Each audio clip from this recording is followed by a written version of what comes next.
आजच डाउनलोड करा आणि तुमच्या आवडत्या मालिकांचा आनंद लुटा।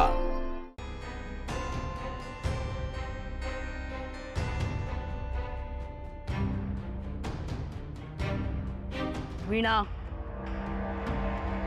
घरात खूप काम आहेत। अनोळखी माणसांशी बोलण्यात वेळ वाया घालवू नका। चला घरात। आरती,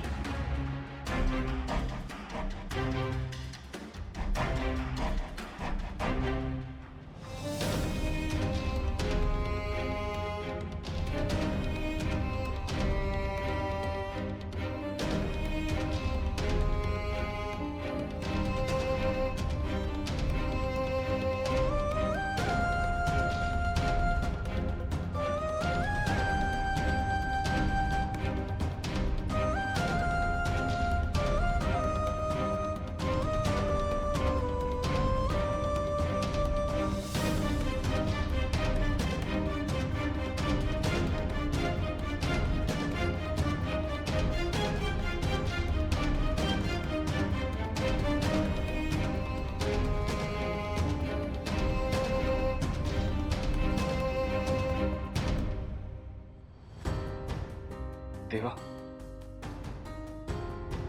खरंच खूप चुकलोय रे। ज्यांनी मला इतका जवळचा मित्र मानला त्यांनाच मी खूप दुखावलं।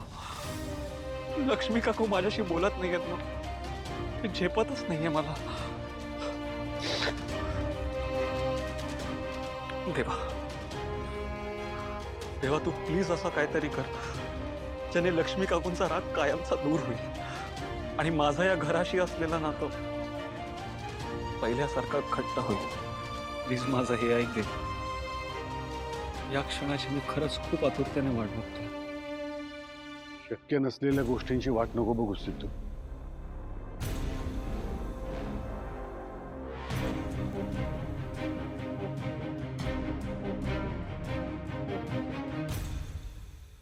असं काहीही होणार नाहीये। काका, तुम्ही असं का म्हणताय?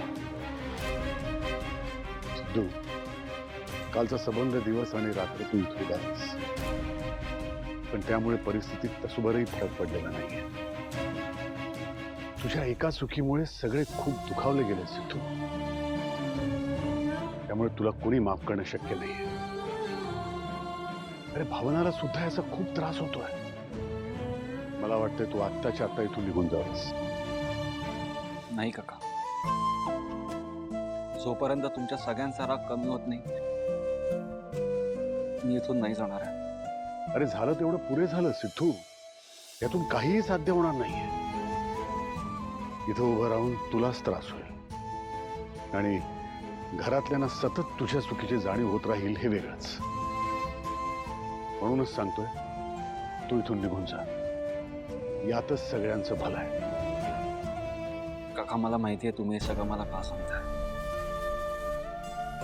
भावना मॅडमना होणारा त्रास मलाही बघवत नाही, पण तुम्ही फक्त त्यामुळे आला नाही आहात ना काका। तुम्हालाही कुठेतरी जाणीव झाली आहे ना माझ्या खरेपणाची, आणि म्हणूनच तुम्ही मला जा म्हणून सांगताय, हो ना काका? माझी खात्री आहे एक ना एक दिवस सगळ्यांना पटेल की माझा भावना मॅडमवर किती प्रेम येते। माझ्यावरचा राग कमी होऊन सगळेजण मला माफ कर। तोपर्यंत मी इथून जाणार नाही। तुला खरंच असं वाटतंय की सगळे तुला माफ करतील? हो काका, कारण मी आपल्या घरातल्या सगळ्यांना ओळखतो।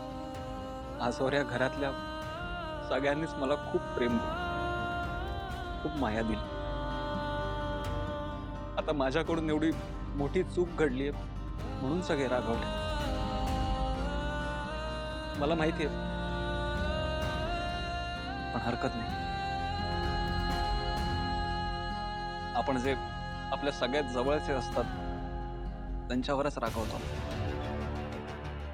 त्यामुळे मी कितीही राग सहन करायला तयार आहे। पण मी ठरवलं, जोपर्यंत मी भावना मॅडमना इथून माझी बायको म्हणून मानाने घरी घेऊन जात नाही तोपर्यंत मी इथून जाणार नाहीये. आणि त्यासाठी मी कितीही दिवस इथे गेटच्या बाहेर उभा राहायला तयार आहे.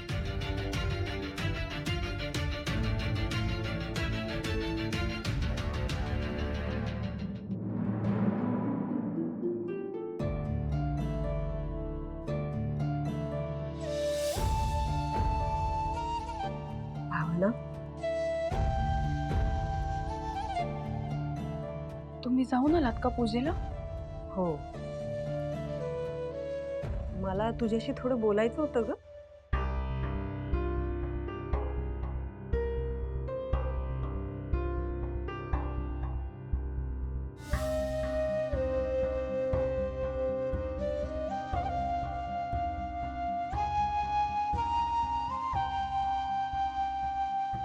हे बघ, मी जे बोलणार आहे कदाचित ते तुला आवडणार नाही.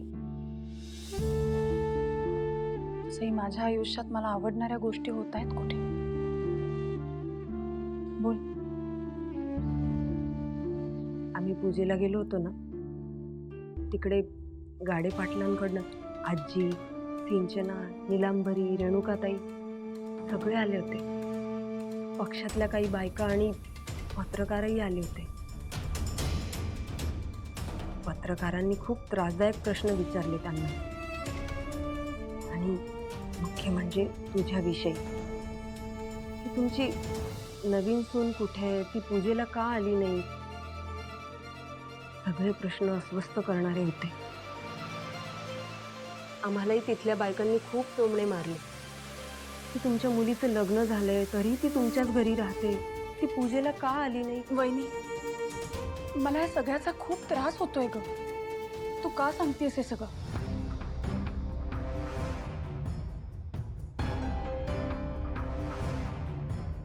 भावन, मला तुझा त्रास कळतोय अगं, पण आपल्याला हा त्रास का होतो माहितीये तुला? कारण आपण बोलणाऱ्याची तोंड बंद करू शकत नाही. समोरचा जो बोलत राहतो ते फक्त ऐकत राहतो.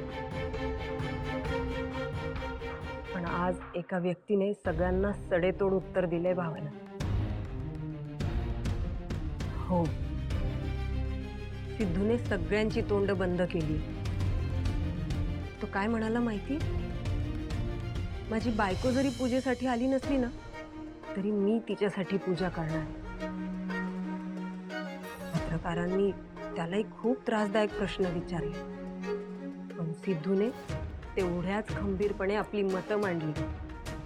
सगळ्यांना ठणकावून सांगितलं की फक्त भावना मॅडमच मला बायको म्हणून हव्या आहे, आणि या जन्मात नाही तर पुढच्या 7ही जन्मात. मग मी का नाही पूजा करायची? सगळी व्रत वैकल्य, उपास तापास फक्त बायकांनीच करायची असतात का? लक्ष्मी निवास